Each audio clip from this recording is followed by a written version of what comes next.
being importing. I will shock you. And I was looking for my good friend, my favorite friend, Vimal Shah, to ask him what his budget for water in Bidco is. Water just for drinking, for stuff. And I will shock Vimal, I didn't get you on time. You are late, so I noticed. But I want to say that I suspect the budget for Bidco for water, I will not even ask Jane because I'm sure Jane is much higher. But the budget of Bidco for water is higher than the government of Kenya budget for promoting exports. So you're manufacturing here and you expect us to help you to export. The budget for Kenya for exports through our Kenya Export Promotion and Branding Agency for this year is a whopping 46. I'm saying 46 without saying what. Because when I told Rebecca it's 46, she asked me billion. Reality is it's 46 million shillings. We have only 18 trade attaches to market what you are producing. We are just surviving by the grace of God. So the issue of export promotion, kama mnataka tuwe marafiki, we have to have that conversation. And I have looked at measures. I'm discussing with the Kenya Bureau of Standards, and I'm discussing with KRA and with Treasury, that every importer will have to chip in. I will be proposing to Parliament subject our local fees for, okay, we lower our fees for local destination inspection. I want to suggest to Parliament with Cabinet approval that we lower that, but that reduction I will compensate it through an export development levy, so that we get money to, not for me or for government of Kenya, your own export. I don't want you just to think that export is your business. It's our business. It's our foreign exchange. It's our jobs. It's our country competitiveness. But all of us have to chip in doing that. I know that is not very popular with some of you, but you cannot have your cake and eat it also. You cannot want to grow exports and you don't want, somebody has to pay. There's no free lunch. Somebody has to pay for it. So that's a discussion again I want us to have, because it's for your own good. It's for your own competitiveness. It's for your own, Finally, I hope Vimal, you'll take this opportunity to tell us when you are going to list on the Nairobi Securities Exchange. The president is still asking me, is your friend, did he give a commitment? Because the last time you met, you said that you are going to list at the NSC one day. And he's still asking me, maybe Vimal told you when that day came and whatever. So thank you very much. And I want now to, before I invite my colleague, the CS, my twin, I'm calling him my twin because he's my twins and cooperatives, the one who is in charge of your customers. We have divided our work also between me and Cherugui. So me, I'm looking after you, and Cherugui is looking after your customers, who are the SMEs and the guy at the bottom of the pyramid, Mr. Hustler's Fund, Simon Cherugui. And I also want to recognize the guy who took over from me as Member of Parliament. Honorable Kagombe is here, is somewhere. He's here with us. And I brought him here to show you that there's nothing wrong with succession. If it is your personal, and also even in your business. That's why I'm asking Vimal to list on the NSC. Because one day, even if we will not die, we will go on safari. So we need to prepare for that eventuality. Now, finally, before I call Cherugui, I want to thank my boss, the Deputy President, and the President for giving us this opportunity to serve in the government. Some of Vimal, Raju and Rainas have said I've been keeping them on their toes. It's because I decided to start working immediately I was nominated. I was actually telling the president yesterday, I'm due for 2 leave days. Because I've been working for 1 month. So, Your Excellency, when you come to calculating leave, please call my colleague, the Honorable Simon Cherugui, to make his remarks and invite the Deputy President. And for those of you who may have listened to the dangerous propaganda that I never went to school, Simon Cherugui was with me at university. So he's my living witness. Thank you very much. Our Deputy President, Honorable Rigathi Gachagua, my colleagues, Honorable the Chair, Kansi Jen, Kansi Bimalsha, and many, many more in the room. Good morning, Excellency. I'm sorry, I got this invitation about 7:45. And you know, as you, with the celebrations we had following your kind consideration yesterday, Your Excellency, we had a long night and a long day yesterday. So when I got this invitation from Mr. Abdul Mwasera, I told him I'll just dress up very fast and rush. So I'm sorry, Your Excellency. I want to believe next time Kenya Association of Manufacturers, whom I realize they don't have my number, Your Excellency, I will share with them here so that in future I'll be the one receiving you, Your Excellency. Your Excellency, it's an honor, a great honor, that we are beginning our administration by engaging the anchors of our economy, the manufacturers. Your Excellency, we have 1,300 members of Kenya Association of Manufacturers, and 60% are micro, small, and medium enterprises.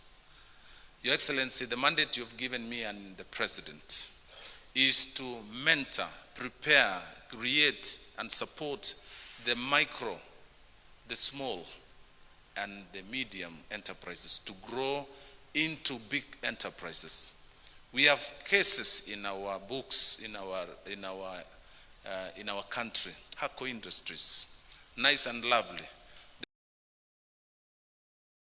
They are all incubated as small enterprises, Garuku Foods, and they have now grown to multinationals. And it is from those examples that we believe, as a new administration, that we can create value, we can help organizations to grow, and in the process, create jobs, create wealth, and grow our GDP, expand our tax base, and make a country better. So, Your Excellency, I want to commit here with a new focus on micro, small, and medium enterprises, together with the Hustler Fund, which is going to begin in earnest. We're going to have a major engagement from tomorrow with the MNOs, the mobile companies, the banks who have the product to support macro, small, and medium. And now the government, those who facilitate this group of people. We're going to begin tomorrow so that immediately, even before the date the President announced on the 1st of December, we will be ready. We will begin by enumerating, beyond the Kenya Association of Manufacturers, we want to go national so that anybody who has an idea can be assisted to start an enterprise. We have over 15 million Kenyans out there who are commonly called hustlers. We want to graduate them to businessmen, from hustling to businessmen. And that can only begin by a clear, defined focus on them.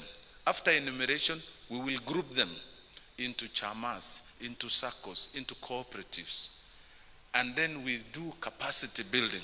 I want to invite you, the big brothers of small and micro, to support in mentoring the upcoming businesses in capacity building. So we will have a robust training, how to open an account, how to do business, to keep records, because we will graduate them to bigger businesses. After that, we will now discuss about finance, the fourth stage. So if East African breweries can maybe say, or your former employer, CS, Kengen, can say we will train Kiambu County, we will train Turkana County, we will support you in training Kisumu County, small and micro. Contribute something towards that assignment. Then we can invite Bidco Industries, can say we will train Machakos, we'll facilitate a forums where we will mentor this small upcoming. Then we release the money. The fourth stage will be finances, and we will do it through SACCOs, through mobile companies. And then beyond that now is the very important stage. After funds have gone, we believe these fellows will go into agribusiness, some will go to small trading. They will need markets. And that's why we are joined in the hip with my schoolmate, Moses Kuria. We will need to create markets for this production. We'll need to harness collective production. As we speak now, mangoes, for example, are produced in Kwale. They are produced in Makueni. They are produced in Kitui. And they don't know their quantities, their total production. So what we need to do now as a ministry is to collectively put together all that and check whether we can process them or we can export them. This is what corporates are doing. They are producing in bulk and they are able to negotiate better markets, better prices, better inputs. We will revive KFA to support cooperatives, Kenya Farmers Association, so that we can afford, we can avail quality farm inputs in the communities, in Karatina, in Nyeri, in Meru, in Eldoret. Fertilizers, they distribute fertilizers. And some of you are already involved as bigger manufacturers in some of these things so that we avail these inputs at the bottom. We will also need to partner. If you feel philanthropic enough, you can support the Hustler Fund. So we will create a Hustler Fund that even accepts support from corporates as a CSR, from multinationals who want to support the small enterprises as a CSR. Some of them are your producers, your raw material producers. The wheat, the barley for breweries. We need to invest in those farmers in Narok. The tobacco fellows in Western Kenya, we will give them some little money, they produce more tobacco, and that becomes your input. So we are working with Moses because my output is his input. And I will ask him now to look for markets. We now have excess milk. 70% of our milk is produced by cooperatives. 70% of our coffee is produced by cooperatives. How do we make that coffee tree in Kiambu, owned by Dumberi or Komodai, or a society in Kisi? The tree of coffee is now producing 2 kilos. How do we prepare the plant, put some inputs to now give us 7 kilos like we used to be? How do we streamline governance, which is a big issue in cooperatives, so that farmers can earn what they really work for? We've made our farmers toil for nothing. So we need to invest in governance, na tutalete kiboko. I remember the days of Alfred Bergen, when cooperatives were really cooperatives. That is where we need to go, so that we bring order and farmers can begin to enjoy. So with those many remarks, Your Excellency, it is a very exciting assignment. It is an assignment that touches lives, it changes lives, and I will be happy to assist and handle this assignment as you have given to me by yourself and the President, and I will work diligently to ensure we onboard as many Kenyans as possible to the mainstream of our economy. So with those remarks,